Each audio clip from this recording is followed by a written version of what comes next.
नमस्कार दोस्तों, क्या आपको पता है रिसेंटली रसिया और यूक्रेन के द्वारा एक 15 पॉइंट सीज फायर प्लान को यहाँ पर प्रपोज किया गया है। देखिए, आपने यहाँ पर देखा होगा बहुत सारी चर्चा चल रही है रसिया और यूक्रेन के बीच में, कई राउंड ऑफ टॉक्स हो रहे हैं। लेकिन इसी बीच यहाँ पर जो खबर आई है, Ukraine and Russia draws up neutrality plan to end war. तो ये जो 15 पॉइंट का पीस प्लान कहा जा रहा है, उसमें जो सबसे इंपॉर्टेंट पॉइंट है वो है न्यूट्रलिटी का, जो कि मैं डिटेल में चर्चा करूंगा इस वीडियो के माध्यम से और समझने की कोशिश करेंगे कि प्रेजेंट में हो क्या रहा है रसिया और यूक्रेन के बीच में। चलिए शुरुआत करते हैं और देखते हैं एग्जैक्टली आखिर हो क्या रहा है। अभी जैसे मैंने आपको बताया कि कई सारे राउंड ऑफ टॉक चल रहे हैं। लास्ट मंडे को 3rd राउंड ऑफ टॉक हुआ था यूक्रेन और रसिया के बीच, और कुछ दिन के बाद फाइनेंशियल टाइम्स न्यूज़पेपर के द्वारा रिपोर्ट किया गया है कि यूक्रेन और Russian officers 15 point draft peace की तरफ आगे बढ़ रहे हैं। आपको अगर याद होगा तो रसिया ने यूक्रेन से 4 मांग की थी कि अगर वो सारी चीज़ें हो जाती हैं तो वो युद्ध से हट जाए। लेकिन यूजुअली आप देखोगे ना, तो किसी भी देश के बीच में आज तक जब भी कभी कोई समझौता होता है तो उसमें कई सारी मांगे रखी जाती और उसमें दोनों पार्टीज को कहीं ना कहीं कॉम्प्रोमाइज़ करना होता है और दोनों पार्टीज कहीं ना कहीं एक दूसरे को दिखा सकती है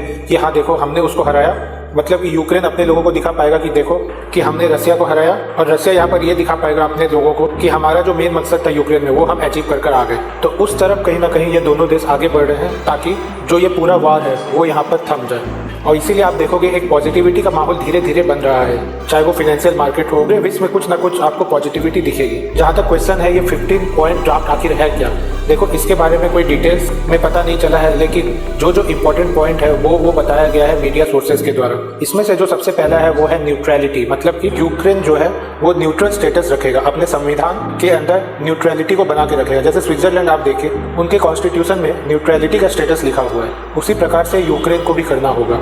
और दूसरा ये है कि यूक्रेन किसी भी फॉरेन मिलिट्री बेसेस को नहीं रख सकता यूक्रेन में, चाहे यूएस हो, नाटो हो, किसी का भी फॉरेन मिलिट्री बेस को अपने यूक्रेन की धरती पर नहीं। और इसको देखते हुए फिर पुतिन की जो फोर्सेस है, रसिया की जो फोर्सेस है वो वहाँ से विड्रॉ कर जाएगी। इसके अलावा एक और इम्पॉर्टेंट पॉइंट है, जो यूक्रेन जो है वो कभी भी नेटो का पार्ट, मतलब कि नेटो का मेंबर नहीं बनेगा।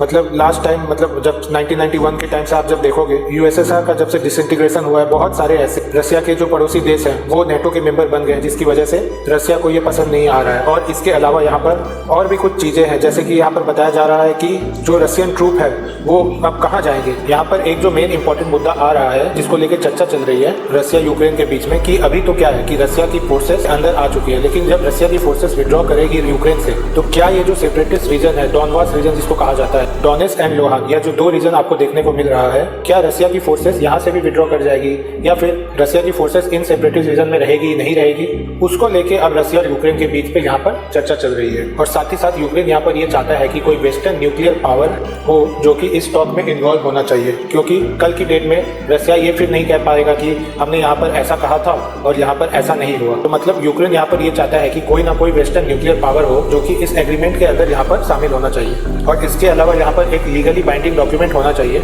मतलब एक प्रकार से यूक्रेन एश्योरेंस चाहता है रसिया से कि आप वापस से हमारे देश के ऊपर अटैक नहीं करोगे। यहाँ पर इन सभी चीज़ों के बावजूद जो यूक्रेन का है, जो बयान आया था बाकी की मीडिया हाउसेस में, इसमें यही बताया जा रहा था कि यूक्रेन ने इस प्रपोजल को रिजेक्ट कर दिया। मतलब कि रसिया के द्वारा ये जो 15 पॉइंट्स की जो सारी ड्राफ्ट्स लाने की कोशिश की गई है, कहीं ना कहीं उसको रिजेक्ट कर दिया गया है। इसका मेन कारण अगर आप देखोगे तो भले ही आपको कोई डील दिख जाएगी रसिया और यूक्रेन के बीच में, जो कि होना ही है, कहीं ना कहीं डील के माध्यम से जो वार है उसको रोका जाएगा, लेकिन इस समय जो यूक्रेन है वो काफ़ी स्पेक्टिकल है इस बात को लेकर कि रसिया है जो वो बार बार इंटरनेशनल लॉज का वायलेशन करता है, ऐसा यूक्रेन का कहना है। क्योंकि 1994 का जो एग्रीमेंट हुआ था यूक्रेन और बाकी देशों के बीच में, उसमें साफ साफ लिखा गया था कि यूक्रेन के ऊपर किसी भी दूसरे देश के द्वारा हमला नहीं किया जाएगा। तो यूक्रेन का कहना है कि सबसे पहले रसिया ने हमारे ऊपर हमला करके जो इंटरनेशनल लॉज है उसका वायलेशन किया है। लेकिन दूसरी तरफ अगर आप रसिया के पर्सपेक्टिव से देखेंगे तो प्रेसिडेंट पुतिन का कहना है कि यहाँ पर वेस्टर्न कंट्री ने हमारे ऊपर हमला किया है। मतलब कि जो वर्सोवा पैक्ट हुआ था जो कि खत्म हो गया था 1991 में, उसके बाद से रसिया ये कह रहा था कि वेस्ट कंट्री ने, यूएस ने एश्योरेंस दिया था रसिया को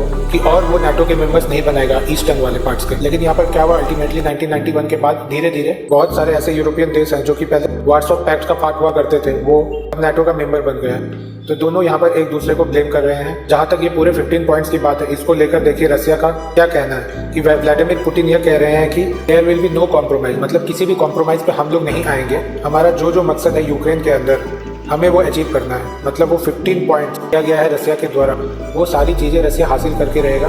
और रसिया मेन चीज़ यहाँ पर जो चाहता है कि वो जो न्यूट्रलिटी का प्रपोजल है वो स्विट्जरलैंड और ऑस्ट्रिया की तरह यहाँ पर बना रहे। तो सवाल ये है कि अगर न्यूट्रलिटी का ऑफर अगर यूक्रेन मान लेता है तो क्या क्राइसिस खत्म हो सकती है?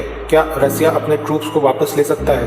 देखिए, अभी तक तो देखकर ये लगता है, क्योंकि अल्टीमेटली रसिया यहाँ पर यही चाहता था कि न्यूट्रल स्टेटस बन जाए यूक्रेन का, और अगर कहीं ना कहीं ये अगर हो जाता है तो ये वार ख़त्म हो जाएगा। और यूक्रेन के प्रेसिडेंट जेलेंस्की का भी यही कहना है कि अगर उनके आप बयान भी अगर देखोगे आप, हम कभी भी हॉस्टाइल नहीं हो रहे थे रसिया की तरफ हमको एम करना, नाटो की देश की मिसाइल्स हमारे देश में आए, क्योंकि उनको भी ये समझ में आ गया इट इज़ वेरी टफ, उनका पूरा देश यहाँ पर प्रॉब्लम से गुजर रहा है। तो आशा करता हूँ आपको ये जो 15 पॉइंट्स का जो डील है रसिया की तरफ से वो अब समझ में आ गया होगा। आई होप आपको ये वीडियो पसंद आया होगा।